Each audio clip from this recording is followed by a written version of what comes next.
Friends, నా పేరు Balu. Friends, అడవిలో సహజంగా పండిన పనస అనమాట. చూడండి, రండి చూపిస్తాను. చూడండి, ఈ అడవిలోనే పండిపోయింది. బట్ ఇదైతే ఎలుకలకు తినేసాయి అనమాట. కింద చూడండి, కింద వైపు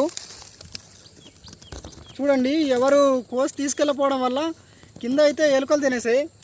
సో దీనైతే ఒగ్గుతాము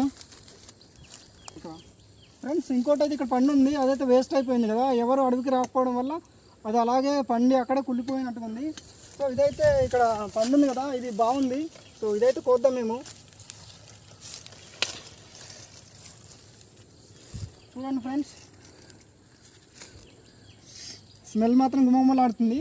సహజంగా పండింది కదా అడవిలో, సో ఎటువంటి కలుపు లేకుండా అనమాట.